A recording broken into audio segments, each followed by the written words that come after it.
कर्मण्यवाधिकारस्ते मा फलेषु कदाचन। ये हमारी आज की आध्यात्मिक चर्चा का विषय। कर्मण्यवाधिकारस्ते मा फलेषु कदाचन।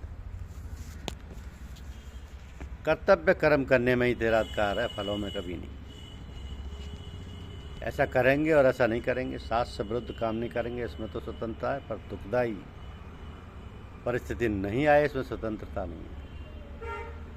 दुखदायी और सुखदायी परिस्थिति तो आएंगी, आप चाहो तो आएंगी, ना चाहो तो आएंगी। करने में सावधान रहना है। शास्त्र की, संत महात्माओं की आज्ञा के अनुसार काम करना है। ऐसे कोई भूल होगी तो वह मिट जाएगी। कभी भूल से कोई विपरीत कार्य हो भी जाएगा तो वो ठहरेगा नहीं, टिकेगा नहीं, मिट जाएगा। खास बात इतनी करनी है कि अपना संकल्प नहीं रखना है। अपना कोई संकल्प ना रहे तो आदमी सुखी हो जाए। यूं भी वाह वाह है और यूं भी वाह वाह है। ऐसा हो जाए तो भी ठीक, वैसा हो जाए तो भी ठीक। रत जब रोश न कीजिए, कोई कहे क्यों ही, हंसकर उत्तर दीजिए, हाँ बाबा जी यूं ही। चाहे संसार के संकल्प में अपना संकल्प मिला दो, चाहे प्रभु के संकल्प में अपना संकल्प मिला दो, चाहे प्रारब्ध में अपना संकल्प मिला दो। जैसा होना है वैसा हो जाएगा। कूदा कूदी क्यों कर। अपने सब संकल्प छोड़ दो तो जीवन महान पवित्र हो जाएगा। जो अपने आप होता है उसमें अपवित्रता नहीं होती, वो ठीक ही होता है। संसार के संकल्प से होगा तो ठीक ही होगा, भगवान के संकल्प से होगा तो ठीक होगा, प्रारब्ध से होगा तो भगवान के संकल्प से होगा तो ठीक होगा, प्रारब्ध से होगा तो ठीक होगा। बेठीक होगा ही नहीं। बेठीक तो हम कर लेते हैं, अपना संकल्प कर लेते हैं तो बेठीक हो जाता है।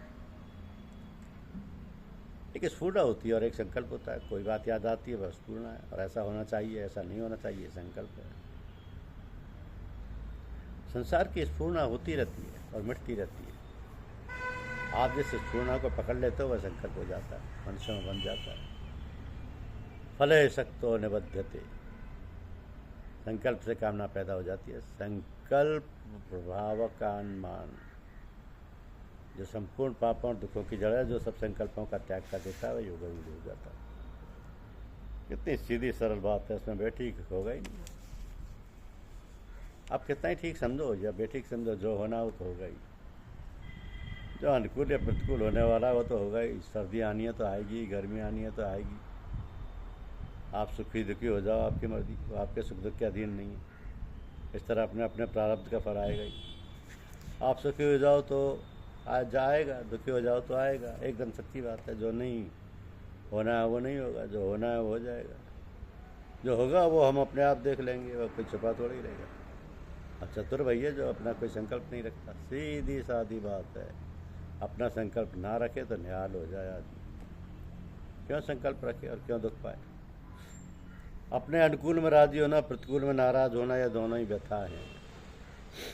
भगवान कहते हैं कि इंद्रियों के जो विषय हैं वे अनुकूलता प्रतिकूलता के द्वारा सुख दुख देने वाले हैं, वो आने जाने वाले और नित्य हैं। तुम उनको सह लो।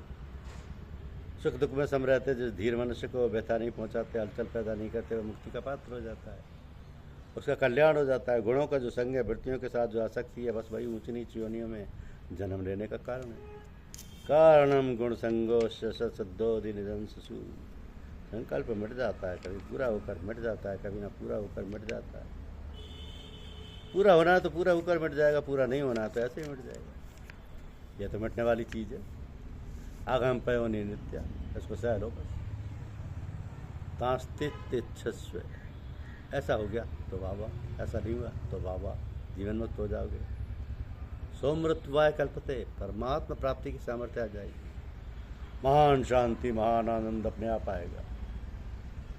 अपने उद्योग से किया हुआ ठहरता नहीं और अपने आप आया हुआ जाता नहीं। लोगों की दृष्टि में हम महात्मा जीवन मुक्त बन जाएंगे और अपनी दृष्टि में महान शांति को प्राप्त हो जाएंगे। लोक और परलोक दोनों सुधर जाएंगे। इतनी सी बात है कि कोई अपना संकल्प ना रखे, यही वास्तव में त्याग है। संसार की वस्तुओं का त्याग असली त्याग नहीं है। अगर संसार की वस्तुओं का त्याग हो तो मरने वाले सब त्यागी होते हैं। शरीर को नहीं पूछते, धन को नहीं पूछते, कुटुंब को नहीं पूछते, न तार है, न चिट्ठी है, न समाचार है। पीछे आकर पूछते नहीं कि कौन कैसा है, न समाचार।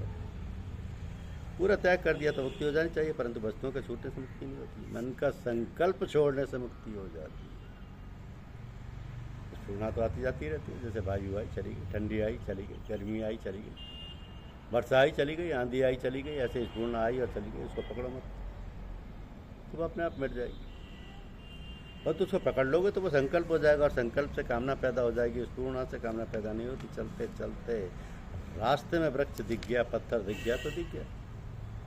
जहाँ मन में आया कि पत्थर तो बहुत बढ़िया है, वहाँ मन से पक गया। वो संकल्प का रूप धारण कर लेगा। आप छोड़ना चाहो तो भी वह छूट जाएगा, इसमें परवशता नहीं। संकल्प के दो भाग हैं, एक तो आवश्यक संकल्प है और एक अनावश्यक संकल्प है। जैसे अपने शरीर निर्वाह के लिए अन्न जल वस्त्र की आवश्यकता मन में पैदा होती है, तो आवश्यक संकल्प है। और बैठे बैठे यूं ही मन में विचार किया कि ये होना चाहिए, ये नहीं होना चाहिए, तो ये तो अनावश्यक संकल्प है। आवश्यकता तो पूरी होगी पर अनावश्यकता कभी पूरी नहीं होगी। आप संकल्प करो तो आवश्यकता पूरी हो जाएगी, और संकल्प ना करो तो आवश्यकता पूरी हो जाएगी। संकल्प करने पर आवश्यकता पूरी होगी तो अभिमान आ जाएगा, परंतु बिना संकल्प की आवश्यकता पूरी होगी तो अपमान नहीं। अब शुभ काम करने का संकल्प हो जाए तो उसको जल्दी शुरू कर देना चाहिए। शुभस्य शीघ्रम, फिर करेंगे या नहीं होना चाहिए। समय का पता नहीं है, काल सबको खा जाता है। अच्छा बुरा हो तो काल खा जाएगा, बुरा विचार हो तो काल खा जाएगा।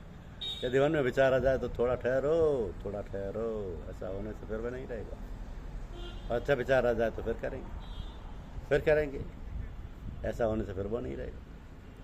काल उसको खा जाएगा। शुभ अथवा अशुभ काम में देरी करने से कैसा भवका नहीं रहता, कमजोर होकर मिट जाता। अपना संकल्प छोड़ दो तो अशांति रहेगी। अपना कोई संकल्प मत रखो तो शांति के सिवा क्या रहेगा, केवल शांति, शुद्ध शांति रहेगी। अपना संकल्प ही अपने मन को दुख देता है और कोई दुख देने वाला है। विपरीत से विपरीत परिस्थितियाँ आ जाएँ, बीमारी आ जाए, धन चला जाए, बेटा मर जाए आदि जो होने वाला है होगा, रोकर मिट जाएगा। या तो मिट जाएगा या शरीर मिट जाएगा, ये रहेगा नहीं, पक्की बात है। उत्पन्न होने वाली वस्तु मात्र नष्ट होने वाली है, इसलिए किसी संकल्प को पकड़े ही नहीं तो शांति की प्राप्ति हो जाएगी। धन्यवाद। यूट्यूब चैनल को लाइक और सब्सक्राइब अवश्य कीजिए। शुक्रिया।